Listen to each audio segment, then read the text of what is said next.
አሁን አንድ ጥያቄ ልጠይቅሽ ነው ኤዲተራችን መቁረጥ ይችላል ይሄን ጥያቄ ካልፈለግሽ መቁረጥ ይችላል ኤዲተራችን ግን ብትመልሽ ጥሩ ነው እሺ እድሜሽ ስንት ነው እንደ አርቲስቶች 21 እንዳት አይ ስንት መስላለሁ 21 ያ 22 ነኝ 22 ባይ ዘ ዌይ ስመጣ እዚህ 20 ዓመቴ ነው 20 ዓመትሽ ነበረ ይሄን ጥያቄ ጠይቅሽ ለምን ነው ታውቂያለሽ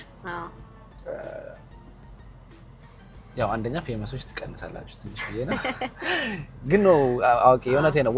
ወጣት ሰው በጣም ያንግ አሁን ላይ በጣም ከሰራ ዱባይ ላይ መጥቶ ምናምን በጣም ስኬታማ መሆን ይችላል ተሞክሮ ካንቺ እንዲወስዱ ነው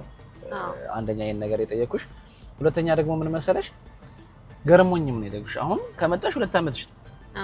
በ2 ዓመትሽ ውስጥ ዩኒቨርሲቲ አቆመሽ መጥተሽ እዚህ ላይ በጣም ስኬታማ ነሽ እና በጣም ብዙ ሰዎች አሁን ላይ ካሉበት ወጥተው ነጋቸውን የተሻለ ማድረግ ይችላሉ ልክ እንዳንቺ ማለት ነው አዎ ይችላል እና ከተሞክረሽ የሆነች ነገር ግን በታካፊን ደስ ይለኛል በእውነት ቅድም ራሱ ነው ከቲክቶክ በላይ እንትን አላልኩም እንዴት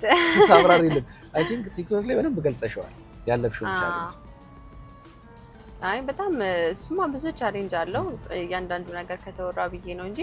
ብዙ ቻሌንጅ አለው እንዳልኩ 10 ድርሃም ማጣት ማለት ብዙ በጣም ቤተሰብ እንኳን አንቺ አምነሽበት ነው ሄድሽውና ያለውን ነገር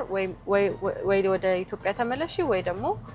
ትምርትሽን ትቀጥያለሽ ወይ እዛ ደግሞ ያለውን ነገር አስተካክይ ተብዬ ነው በራሴ ነበር መመለስ በቃ የ2000 ድርሃሙን ሳስበው አቆምኩና ከዛ በኋላ 1 ወር ነው ያልኩ እሱን የሰራሁት ከዛ በኋላ ወደ 2 ወር ምንም ስራ አልሰራው 2 ወር ምንም ስራ አልሰራሽ አዎ ሪል ስቴት ይሄ ሁለት አፕሊኬሽኖች አሉ ዱባይ ላይ በዚህ አጋጣሚ ስራ አፕላይ የሚደረግበት ሊንክድኢን እና ኢንዲድ ሁለቱ ኢንዲድ በጣም አሪፍ ነው እንደውም ከሊንክድኢን እና የሪል ስቴቱን ስራ ያገኘሁት በዛ ነው ቁጭ ብዬ 2 ወር ሙሉ በጣም እየፈለኩ ነበር ስራና ብዙ ሰው ስራ ይፈልጉልኝ ወይ ደግሞ ስራ አለሽ ወይ ብሎ ሰው ይጠይቃል ሰው ከሚጠይቅ ያለውን አድቫንቴጅ በራሱ ቢሞክር ብዬ አስባለሁ እና ኢንዲድ ላይ ሲቪያቸውን ያስገባሁኝ ራሴ ነኝ ሲቪን ምናምን የሰራሁት እና ሪል ስቴት ልምድ አለኝ የ3 አመት ብዬ ነው እንትን ያልኩት የሰራሽ ኢንተርቪው ላይ ግን አልተቸገረኝም ብዬ በሞላማ ማን እንትን ይለኛ ብዬ በቃ የ3 አመት ልምድ አለኝ ምናምን ብዬ በደንብ ሲቪን ራሴ ነኝ ሰራው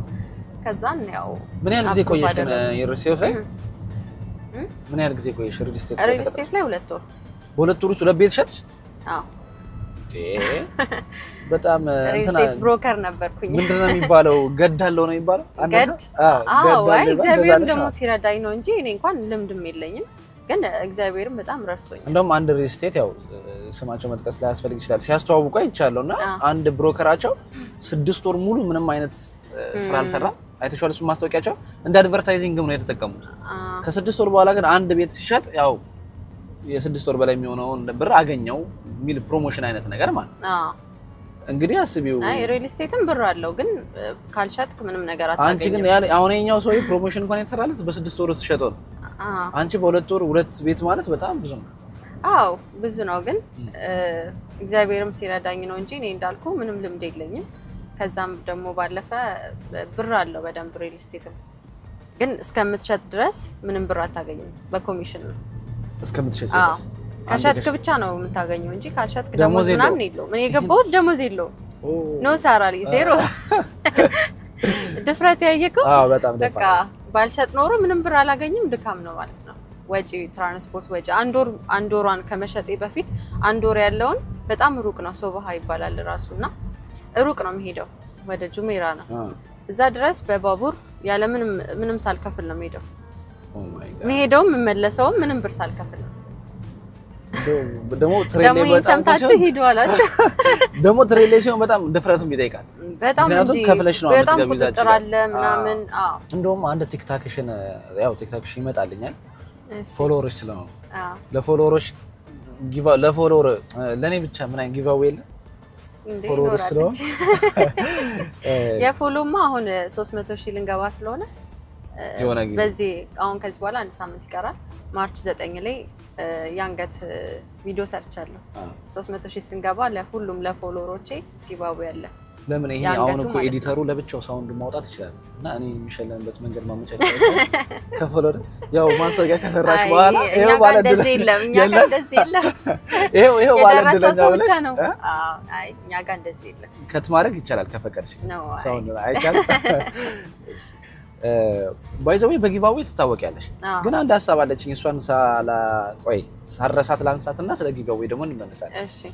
አንድ ቪዲዮ ለቀቅሽና እኔም ስላስገረመኝ ብዙ ሰው ቪዲዮ ላይ ኮሜንት አልገባም እንዳጋጣሚ ገባው እና በሌላ ከለር የለሽም ይላል ልብስ የወርቅ ልብስ ለብሰሽ ነው የለቀቅሽው አዎ ግን ሜልስ ትክክለኛ ወርቅ ነው እንዴ ማለት ልብስ እኮ ነው አይደል አንዴ ልብስ ቢሆንስ ታዲያ እዚህ እኮ በጫማም አለ ዱባይ አስጎበኛለሁ ኦኬ ግን በሌላ ከለር የለሽም ለሚለው መልስ በሌላ ከለር ሮዝም አለ ዋይት ጎልድም አለ አታስቡ